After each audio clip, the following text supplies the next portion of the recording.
Olá, sejam bem-vindos! Aqui é o Mental Chip, o podcast onde o conhecimento dobra a cada informação. Hoje a gente vai fundo em um dos capítulos mais surpreendentes e, olha, atuais de A Riqueza das Nações. Em pleno 1776, o homem que ficou conhecido como pai do capitalismo, Adam Smith, fez uma crítica simplesmente demolidora ao sistema colonial e aos monopólios que sustentavam tudo aquilo. Vamos entender essa história direito. Para começar, tudo parte de uma pergunta fundamental que guiava o pensamento do Smith. De onde vem, de verdade, a riqueza de uma nação? Ele vai dizer que não era o ouro, não era a terra, era algo muito mais poderoso e, ao mesmo tempo, surpreendentemente simples. Bem, embora esse fosse o objetivo de todo o governo da época, o Smith discordava, e muito, dos métodos usados. Ele olhava para os impérios europeus e via que eles estavam buscando a riqueza do jeito errado, com políticas que, na prática, só empobreciam a maioria das pessoas para enriquecer uma pequena elite. Ok, para a gente conseguir entender a crítica do Smith, primeiro a gente precisa sacar a ideia central dele sobre como a riqueza é de fato criada. E olha, é um conceito que virou o pensamento econômico de cabeça para baixo. Aqui está o segredo de tudo. Para o Smith, a chave da prosperidade não era ficar juntando ouro e prata, mas sim liberar o potencial produtivo das pessoas através da especialização. E para ilustrar isso, ele usou um exemplo que se tornou simplesmente lendário. E aqui está a genialidade da coisa. Uma tarefa que parece complexa, como fazer um alfinete, é quebrada em etapas minúsculas, super simples. Ninguém ali precisava ser um mestre artesão, sabe? Cada pessoa se tornava especialista em uma única coisinha do processo todo. E qual o resultado disso? É impressionante. 10 trabalhadores, cada um na sua tarefa, conseguiam produzir juntos 48 mil alfinetes por dia. Sozinho, um trabalhador mal conseguiria fazer talvez 20 num dia muito bom.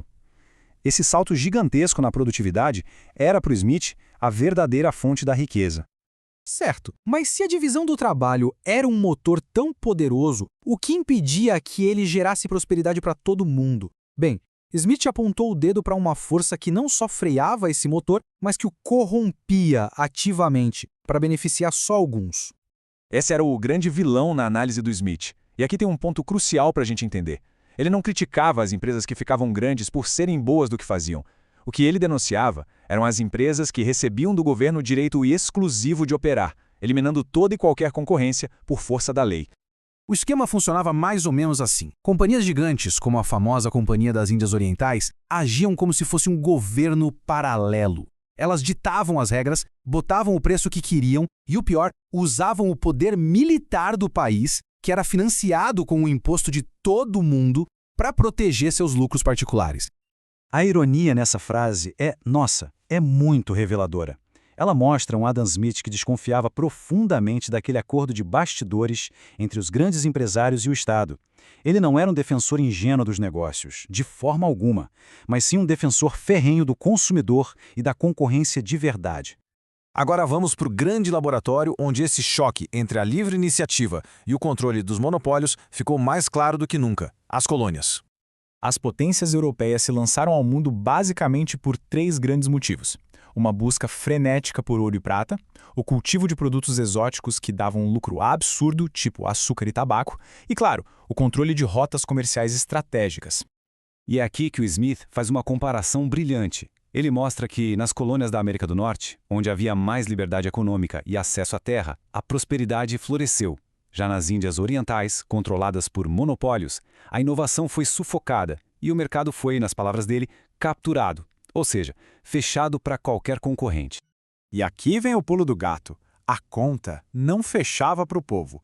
O Smith demonstrou que o cidadão comum lá na Europa pagava impostos altíssimos para financiar exércitos e marinhas gigantescas que, no fim das contas, só serviam para proteger o lucro de um grupinho de comerciantes privilegiados. Essa é a conclusão econômica brutal do Smith.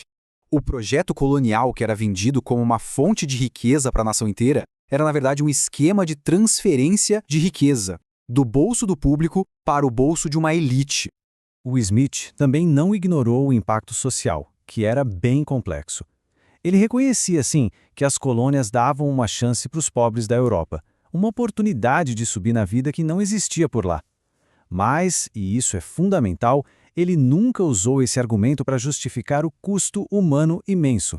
a exploração, a escravidão e a violência que sustentavam todo o sistema. E toda essa análise do presente levou Smith a fazer algumas previsões sobre o futuro dos impérios, que são, sinceramente, de cair o queixo. Isso aqui é espantoso. Ele olhou e viu que a combinação de terra à vontade com mais liberdade econômica nas colônias americanas criaria um dinamismo tão grande que inevitavelmente ia superar a Europa, que ainda estava presa nas suas velhas estruturas de aristocracia e monopólios. E o contexto histórico é de arrepiar. No mesmíssimo ano em que as colônias americanas estavam declarando sua independência política, o Smith publicava o que era, na prática, a Declaração de Independência Econômica delas. Ele diagnosticou o fim de uma era no exato momento em que ela estava acontecendo. A solução que ele propôs era radical para a época, basicamente abandonar o império. O futuro para ele não estava no domínio e na extração, mas sim na cooperação voluntária, na independência política e no livre comércio, onde as nações trocariam valor porque queriam e não por imposição. Então, resumindo essa análise toda, as colônias acabaram se mostrando um projeto caríssimo, sustentado por monopólios que prejudicavam a maioria da população. O sistema todo dependia de violência e de privilégios, e como Smith genialmente previu, estava destinado a ser superado por um modelo com mais liberdade econômica. E fica aqui a reflexão final. Se o Adam Smith estivesse vivo hoje, para onde ele estaria apontando o dedo?